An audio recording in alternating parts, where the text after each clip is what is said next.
بسم اللہ الرحمن الرحیم صلی اللہ تعالی علیہ وسلم۔ مسلمانوں کی بیماریاں اور ان کا علاج۔ آج قوم مسلم کے اندر جو بیماریاں پیدا ہو رہی ہیں اور کچھ وہ باتیں جو نہیں ہونا چاہیے، آج ان کے بارے میں ہم کچھ بیان کرنے جا رہے ہیں، جس کو ہمیں بھی تکلیف ان باتوں سے ہوتی ہے، لیکن آج ان باتوں کو ہم آپ کے سامنے ضرور پیش کریں گے۔ آج کون سا درد رکھنے والا دل ہے جو مسلمانوں کی موجودہ پستی اور ان کی موجودہ ذلت و خواری اور ناداری پر دکھ نہ رکھتا ہو، اور کون سی آنکھ ہے جو ان کی غربت و مفلسی بے روزگاری پر آنسو نہ بہاتی ہو۔ حکومت ان سے چھنی، دولت ان سے چھنی، یہ محروم ہوئے، عزت و وقار ان کا ختم ہو چکا، زمانے کی ہر مصیبت کا شکار مسلمان بن رہے ہیں۔ ان حالات کو دیکھ کر کلیجہ منہ کو آتا ہے، آنکھوں سے آنسو بہہ نکلتے ہیں، مگر دوستو فقط رونے اور دل دکھانے سے کام نہیں چلتا، بلکہ ضروری ہے کہ اس کا علاج پر خود مسلمان قوم غور کرے۔ علاج کے لیے چند چیزیں سوچنے کی ضرورت ہے، چند باتیں ذہن میں رکھنے کی ضرورت ہے۔ پہلی بات یہ ہے کہ اصل بیماری کیا ہے، دوسرے یہ کہ اس بیماری کی وجہ کیا ہے، کیوں مرض پیدا ہوا، تیسرے یہ کہ اس کا علاج کیا ہے، چوتھے یہ کہ اس علاج میں پرہیز کیا ہے، کیونکہ اگر آپ علاج کسی طبیب کسی ڈاکٹر کا کریں اور پرہیز نہ کریں تو وہ علاج بیکار ہے۔ اگر ان چار باتوں کو غور کر کے معلوم کر لیا گیا تو سمجھو کہ علاج آسان ہے۔ اس سے پہلے بہت سے لیڈران قوم اور پیشوایان ملک نے بہت غور کیے اور طرح طرح کے علاج سوچے۔ کسی نے سوچا کہ مسلمانوں کا علاج صرف دولت ہے، مال کماؤ ترقی پا جاؤ گے۔ کسی نے کہا اس کا علاج عزت ہے، کونسل کے ممبر بنو آرام ہو جائے گا۔ کسی نے کہا کہ تمام بیماریوں کا علاج صرف بیلچہ ہے، بیلچہ اٹھاؤ بیڑا پار ہو جائے گا۔ ان سب نادان طبیبوں نے کچھ روز بہت شور مچایا، مگر مرض بڑھنے کے سوا کچھ حاصل نہ ہوا۔ ان کی مثال اس نادان ماں کی سی ہے جس کا بچہ پیٹ کے درد سے روتا ہے اور وہ خاموش کرنے کے لیے اس کے منہ میں دودھ دے دیتی ہے، جس سے بچہ کچھ دیر کے لیے بہل جاتا ہے مگر پھر اور بھی زیادہ بیمار ہو جاتا ہے، کیونکہ ضرورت تو اس کی تھی کہ بچے کو کوئی علاج کوئی دوا دی جائے جس سے کہ اس کا معدہ صاف ہو جائے۔ اس طرح میں دعوے سے کہہ سکتا ہوں کہ آج تک کسی لیڈر، معالج نے، حکیم نے اصل مرض نہ پہچانا اور صحیح علاج اختیار نہ کیا، اور جس اللہ کے بندے نے مسلمانوں کو ان کا صحیح علاج بتایا تو مسلم قوم نے اس کا مذاق اڑایا، اس پر آوازیں کسیں، زبان طعنہ دراز کی، غرضے کے صحیح طبیبوں کی آواز پر کان نہ دھرا۔ ہم اس کے متعلق عرض کرنے سے پہلے ایک چھوٹی سی حکایت بیان کرتے ہیں کہ ایک بوڑھا کسی حکیم کے پاس گیا اور وہ بوڑھے شخص نے کہنے لگے کہ حکیم صاحب میری نگاہ موٹی ہو گئی ہے، یعنی مجھے کم دکھائی دینے لگا ہے۔ حکیم صاحب نے کہا بڑھاپے کی وجہ سے۔ بوڑھے شخص بولے کمر میں بھی درد رہتا ہے۔ حکیم صاحب نے جواب دیا بڑھاپے کی وجہ سے۔ بوڑھے شخص نے کہا چلنے میں سانس بھی پھول جاتی ہے۔ جواب ملا کہ بڑھاپے کی وجہ سے۔ بوڑھے شخص نے کہا حافظہ بھی خراب ہو گیا ہے، کوئی بات یاد نہیں رہتی۔ حکیم نے کہا بڑھاپے کی وجہ سے۔ بوڑھے شخص کو غصہ آ گیا اور بولا کہ اے بے وقوف حکیم، تو نے ساری حکمت میں بڑھاپے کے سوا کچھ نہیں پڑھا۔ حکیم نے کہا کہ بوڑھے میاں، آپ کو جو مجھے بے قصور پر بلا وجہ غصہ آ گیا یہ بھی بڑھاپے کی وجہ سے۔ بعین ہی آج ہمارا بھی یہی حال ہے کہ مسلمانوں کی بادشاہت گئی، عزت گئی، دولت گئی، وقار گیا، صرف ایک وجہ سے، وہ یہ کہ ہم نے شریعت مصطفیٰ صلی اللہ تعالیٰ علیہ وسلم کی پیروی کو چھوڑ دیا۔ ہماری زندگی اسلامی نہ رہی، ہمیں خدا کا خوف، نبی کی شرم، آخرت کا ڈر نہ رہا۔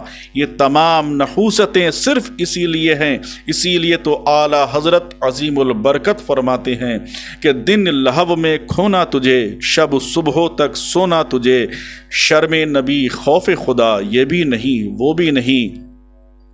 مسجدیں ہماری ویران، مسلمانوں سے سنیمہ و تماشے آباد، ہر قسم کے عیوب مسلمانوں میں موجود، ہمارے اندر دوسروں کی رسمیں، غلط رسمیں ہمیں قائم، پھر ہم کس طرح عزت پا سکتے ہیں؟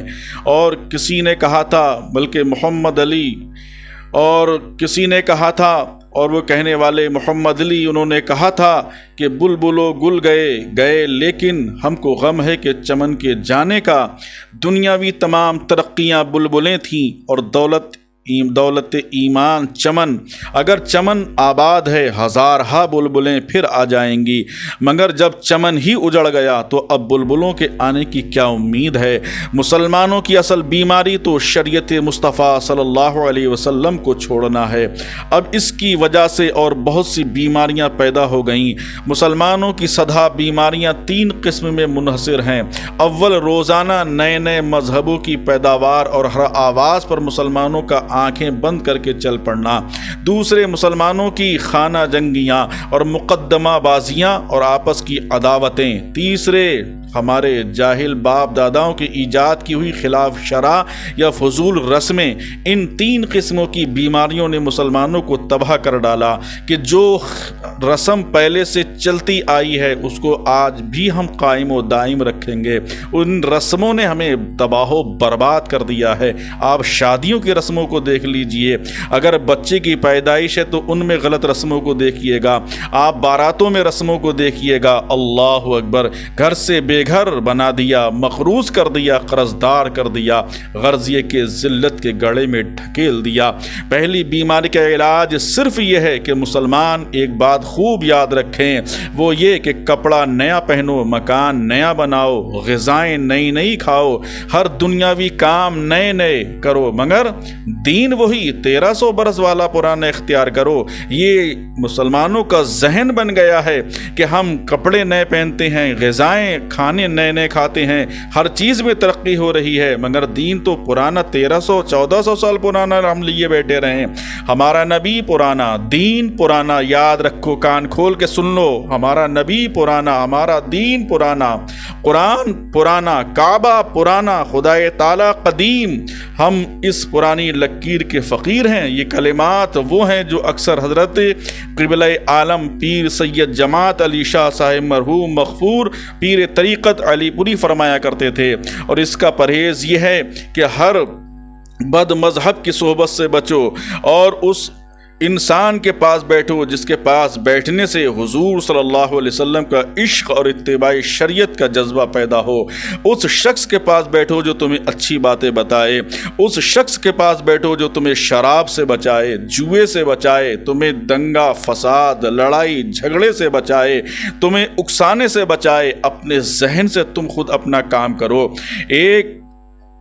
ایک چیز یہ ہے کہ دوسری بیماری کا علاج یہ ہے کہ اکثر فتنہ و فساد کی جڑ دو چیزیں ہیں، ایک غصہ اور اپنی بڑائی، دوسری بڑائی ہے، دوسرے حقوق شریعہ سے غفلت۔ ہر شخص چاہتا ہے کہ میں سب سے اونچا رہوں اور سب میرے حقوق ادا کریں، مگر میں کسی کا حق ادا نہ کروں۔ اگر ہماری طبیعت میں سے خود ہی نکل جائے، عاجزی اور تواضع پیدا ہو، ہم میں سے ہر شخص دوسرے کے حقوق کا خیال رکھے، تو انشاءاللہ کبھی بھی کوئی بھی لڑائی جھگڑا نہیں ہو اور مقدمہ بازی کی نوبت ہی نہ آوے۔ اور یہ تھوڑی سی گفتگو انشاءاللہ بہت آپ کو نفع دے گی، بشرطے کہ اس پہ عمل کیا جائے۔ ہے تو یہ الفاظ کڑوے، مگر میرے بھائی آپ کے لیے یہ بہت ہی میٹھے بھی بن سکتے ہیں۔ ذرا سے جھگڑے میں مقدمے بازیاں ہو جاتی ہیں اور کتنی مصیبتوں کا سامنا ہوتا ہے۔ تیسری بیماری وہ ہے جس کے علاج کے لیے ہم یہ بیان کر رہے ہیں کہ ہندوستان کے مسلمانوں میں بچے کی پیدائش سے لے کر مرنے تک مختلف موقعوں پر ایسی تباہ کن رسمیں جاری ہیں جنہوں نے مسلمانوں کی جڑیں کھوکھلی کر دی ہیں۔ ہم نے خود دیکھا ہے کہ ان کے مرنے جینے شادی بیاہ کی رسموں کی بدولت صدہا مسلمانوں کی جائیدادیں، مکانات، دکانیں دوسروں کے پاس، یعنی دوسرے وہ جن سے کہ سود پہ قرضہ لیا جاتا ہے ان کے پاس چلی جاتی ہیں، اور سود پہ نہ جانے کتنی شادیاں بھی کی جاتی ہیں، اور یہاں تک کہ کفن دفن بھی کچھ لوگ سود پہ پیسہ لے کے کرتے ہیں، اور بہت سے اعلیٰ خاندان کے لوگ آج کرائے کے مکانوں میں گزر کر رہے ہیں اور ٹھوکریں کھاتے پھر رہے ہیں۔ ایک نہایت شریف خاندانی رئیس نے اپنے باپ کے 40ویں کی روٹی کے لیے ایک شخص سے 400 روپے قرض لیے تھے، جس سے کہ 2700 روپے دے چکے اور 1500 باقی تھے۔ ان کی جائیداد بھی تقریباً ختم ہو چکی۔ اب وہ زندہ ہیں، صاحب اولاد ہیں، فاقے سے گزر کر رہے ہیں۔ اپنی قوم کی اس مصیبت کو دیکھ کر میرا دل بھر آتا ہے، طبیعت میں جوش پیدا ہوا کہ کچھ بیان کر دیا جائے۔ اللہ اکبر! یہ الفاظ، یہ حقیقت میں میرے آنسوؤں کے قطرے ہیں۔ خدا کرے کہ اس سے قوم کی اصلاح ہو جائے۔ میں نے یہ محسوس کیا کہ بہت سے لوگ ان شادی بیاہ کی رسموں سے بیزار تو ہیں، مگر برادری کے تانوں اور اپنی ناک کٹنے کے خوف سے جس طرح ہو سکتا ہے قرض ادھار لے کر ان جہالت کی رسموں کو پورا کرتے ہیں۔ کوئی ایسا مرد میدان میں نہیں آتا جو بلا خوف ہر ایک کے تانے برداشت کر کے تمام رسموں پر لات مار دے اور سنت کو زندہ کر کے دکھا دے۔ جو شخص سنت موقدہ کو زندہ کرے اس کو 100 شہیدوں کا ثواب ملتا ہے، کیونکہ شہید تو ایک دفعہ تلوار کا زخم کھا کر مر جاتا ہے، مگر یہ اللہ کا بندہ عمر بھر لوگوں کی زبانوں کے زخم کھاتا رہتا ہے۔ واضح رہے کہ مروجہ رسمیں 2 قسم کی ہیں، ایک تو وہ جو شرعاً ناجائز ہیں، دوسری وہ جو تباہ کن ہیں، اور بہت دفعہ ان کے پورا کرنے کے لیے مسلمان سودی قرض لیتے ہیں، اور سود دینا بھی حرام ہے اور لینا بھی، اس لیے یہ رسمیں حرام کام کا ذریعہ ہیں۔ اور اس میں دونوں قسموں کی رسموں کا انشاءاللہ ہم ضرور بیان کریں گے، اور یہ بھی ہم آپ کو بتائیں گے کہ کون کون سی رسمیں شادیوں میں ہمارے یہاں کون کون سی نئی رسمیں آ گئیں، اور بارات میں کون کون سی نئی رسمیں آ گئیں۔ اگر شادی کی ہے بیٹی کی تو اور یا بہن کی، اس کی یہاں کوئی بچے کی پیدائش ہوتی ہے تو کون کون سی نئی رسمیں آ گئیں۔ ان رسموں نے انسانوں کو تباہ برباد کر ڈالا ہے، حالانکہ یہاں تک کہ اب انتقال ہو گیا تو کون کون سی نئی رسمیں آ گئیں، کون کون سے نئے جوڑے دیے جاتے ہیں۔ اللہ اکبر! خود ہی پریشان ہے، اس کے بعد بھی یہ کیا جاتا ہے، کیونکہ خاندان میں یا برادری میں یا لوگوں میں کہیں ایسا نہ ہو کہ میری بات کمزور نہ ہو جائے۔ اللہ کچھ سوچئے، ان باتوں پہ کچھ غور و فکر کیجئے۔ انشاءاللہ العزیز میں آپ کو درد بھرا بیان آگے اور سناؤں گا، اور میں ضرور یہ آپ کو بتاؤں گا کہ آج ہماری شادیوں میں کون کون سی رسمیں آ گئی ہیں۔ ہمیں یہ سوچنے کی ضرورت ہے، سوچنے کا مقام ہے، اور ہمیں سنت مصطفیٰ صلی اللہ علیہ وسلم پہ چلنے کی ضرورت ہے۔ اکی محمد سے وفا تو نے تو ہم تیرے ہیں، یہ جہاں چیز کیا لوح و قلم تیرے ہیں۔